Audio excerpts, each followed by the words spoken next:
আসসালামু আলাইকুম। Hello everyone, সবাই কেমন আছেন? আশা করি আলহামদুলিল্লাহ সবাই ভালো আছেন। আলহামদুলিল্লাহ আমরাও ভালো আছি। এই তো আজকে আমি নতুন একটি রেসিপি নিয়ে আপনাদের মাঝে হাজির হলাম। আশা করি পুরো ভিডিওটি আমার সাথেই থাকবেন। এই তো প্রথমে আমি এখানে নিয়েছি বাসমতি চাল। আমি এখানে 2 চামচের মতো বাসমতি চাল নিয়েছি। এখন আমি চালগুলো পানি দিয়ে একটু ভিজিয়ে রাখবো। এদিকে আমি মুরগির মাংস নিয়েছি। আমি এখানে মুরগির বুকের মাংসটা নিয়েছি। এগুলো আমি ব্লেন্ডারে ব্লেন্ড করে নিয়েছি। এখন আমি মুরগির মাংসটা একটা বাটিতে নিয়ে নিচ্ছি।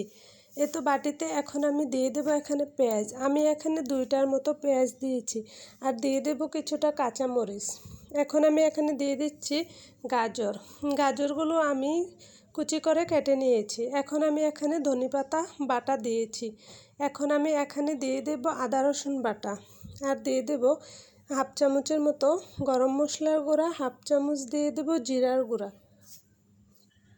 আমি এখানে দিয়ে দেব কালো গোলমরিচের গুঁড়া হাফ চামচের মতো। এখানে আমি দিয়ে দেব চিলি ফ্লেক্স। চিলি ফ্লেক্সটা আমি এখানে হাফ চামচের মতো দিয়েছি, আপনারা বাড়িয়ে কমিয়ে দিতে পারেন। এখন আমি এখানে দিয়ে দেব লবণ। লবণটা আপনারা আপনাদের স্বাদ মতো দিতে পারেন। এখানে আমি দিয়ে দেব 2 চামচের মতো তেল। আর এখানে দিয়ে দিচ্ছি আমি 2 চামচের মতো কর্নফ্লাওয়ার। সবগুলো উপকরণ একসাথে আমি ভালো করে হাতের সাহায্যে মিশিয়ে নেব। এই তো ভালো করে আমি হাতের সাহায্যে মিশিয়ে নিয়েছি। এখন আমি এখানে বাসমতি চালটা পানিটা ধুয়ে ছেঁকে নিয়েছি। এখন দিয়ে দিচ্ছি বিট লবণ দিয়ে ভালো করে মিশিয়ে নেব।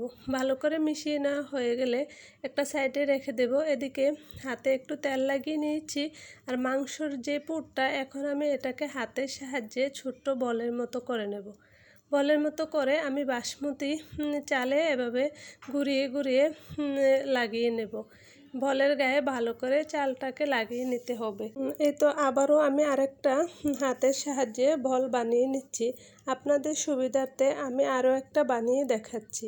এই তো হাতের সাহায্যে বল বানিয়ে আবারও আমি বাসমতি চালটা ভালো করে বলের গায়ে লাগিয়ে নেব। এরকম করে আমি প্রত্যেকটা বল একই রকম করে বানিয়ে নেব। বলগুলো এই তো বানিয়ে নিচ্ছি। বলগুলো বানিয়ে নেওয়া হয়ে গেলে আমি এদিকে চুলায় একটা আগে থেকে পাতিল বসিয়ে দিয়েছি। পাতিলে পানি দিয়ে উপরে একটা আমি ছাঁকনি দিয়েছি। এখন আমি এগুলোকে স্টিম করে নেব। এই তো আমি ব্রাশ দিয়ে একটু তেল লাগিয়ে নিচ্ছি। এখন আমি একে একে চিকেন বলগুলো এখানে দিয়ে দেব। এ তো প্রত্যেকটা আমি একইভাবে এখানে দিয়ে দিচ্ছি। সবগুলো বল এখানে দিয়ে দেওয়া হয়ে গেলে আমি ঢাকনার সাহায্যে ঢেকে দেব। ঢেকে আমি এই তো যে ছিদ্রটা আছে এটা আমি একটা লবঙ্গ দিয়ে ছিদ্রটাকে বন্ধ করে দেব।